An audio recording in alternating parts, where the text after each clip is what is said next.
Hey everyone, it's JD Asajan, and you guessed it, another episode of FortuneBuilders.tv. Today we're in the field talking about guerrilla marketing.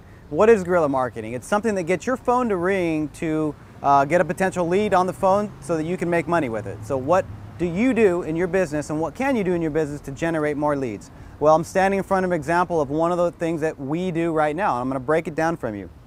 This is our cash van, we call it, okay? We had one in Connecticut, we have one in Connecticut, we have one in California. Why? Because it works. So let's talk about why it works, let's talk about how much it actually costs, and break it down a little bit more. So you got a couple of different components here. You've got obviously a van, okay? Now depending on, I'm not talking about going out and buying a $100,000 Econoline van with all the amenities in it, stretched limo van. This is a very inexpensive van. This van cost us about $1,000 on Craigslist, right? Now, you're not gonna get a top of the line vehicle for $1,000, okay? What you're gonna get is something that can be parked, drive sporadically, and probably is gonna need a little bit of work. So after we bought the van, registered it, and paid for some maintenance to it so that we could actually get it from location to location, about $1,500, okay?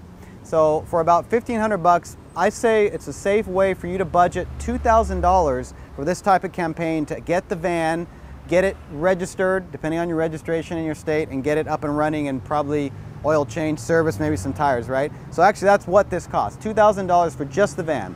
Now you've got marketing, you gotta get a number on there, you gotta get a way for people to call you. $500. Both sides of this van have a very simple sign, and the message is important, okay? You see it says foreclosure rescue, right? Because a lot of people in this economy are in some level of pre-foreclosure, right? So, and this is something you have to test. This message may not work in your area. So don't be discouraged when you put out a message in marketing and you don't test it and you don't track it and you think it doesn't work. You have to test it and track it. See if a message like this works, or if something that's simple as we buy houses cash, right? But the message is important depending on where you're marketing it at. Okay, so $500 for both sides. This is just actually a decal, okay? So it's a simple decal, as big as we can get it on this van.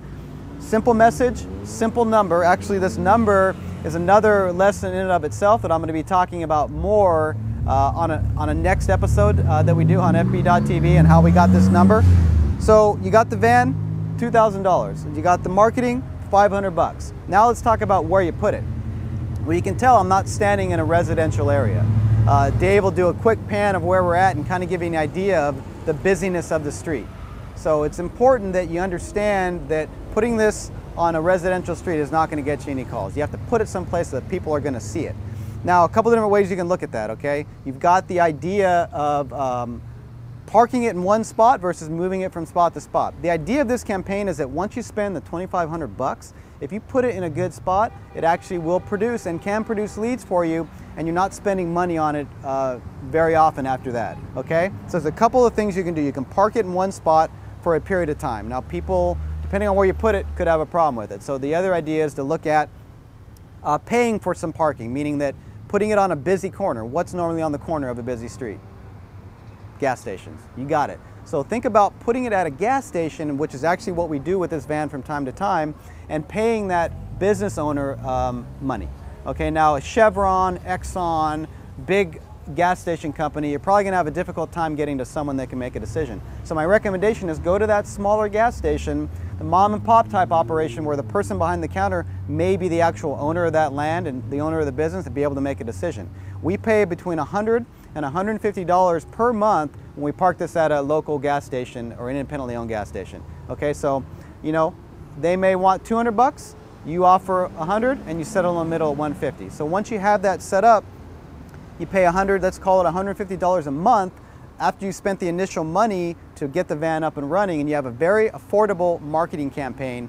$2,500 for the van and the advertising, and then about $150 a month. All right. Now I can't give you guaranteed statistics on the amount of leads you're going to get, because it depends on where you put it. It depends on your message, but I will tell you that it is a very inexpensive marketing piece per lead that comes in, because it only takes one small wholesale deal to pay for this campaign and then some, right? That's all it takes. $2,500, you got it parked for a couple of months. Let's just say you got $3,000 into the thing. One wholesale deal and you wipe that out, and everything after that is pure profit. But you got to get it up and running. All right, very effective marketing piece, and outdoor advertising works. It's like a moving billboard or just a stationary billboard. The idea is to get it done, get it started, get it running, and get it producing leads so you make more money. All right, so in our next segment, we're going to talk about our deal or no deal. Deal or no deal? So, deal or no deal? Spending $2,500 on a van marketing piece like this, you know, your cash van, or taking that $2,500 and going to Vegas and putting it all on the roulette table. Pretty simple decision, right? I mean, you can make a lot of money putting it on the roulette table in Vegas. You could also wipe yourself out with that. Taking that money and spending it in a quality marketing piece is definitely a deal. Now understand that depending on where you put this, not everyone's going to appreciate it looking at it every day, and you may get calls. Oh, someone calling off the van right now. They must have been driving by. Hello, CT Homes. Yes, we do help people in foreclosure. Yes, I am standing on the corner of a busy street right now in front of a camera. Yes, I will buy your house for cash. Pennies on the dollar, yes. I'll be right over. It works. It works, believe it or not. That's a hot lead. So what was I talking about? I was talking about having the van or not having the van is a deal or no deal. I think I just answered that question. Quote of the week. Now in our last segment, of course, we're going to talk about our quote of the week, our thought of the week. This week is not a quote, it's really just a thought. Get it going. What does that mean to us as investors? When you have an idea or when you watch a show like this and you hear of a new campaign that you maybe haven't heard about, you got to get it going. This van doesn't produce leads for anyone unless you do it and get it going. You know, identify a van online, Craigslist, or in your paper. Pay for the marketing, get it up, get it parked, get it done. All right, so get it done is our thought of the week. Get it going, get out there and make some money. We'll see you on the next show.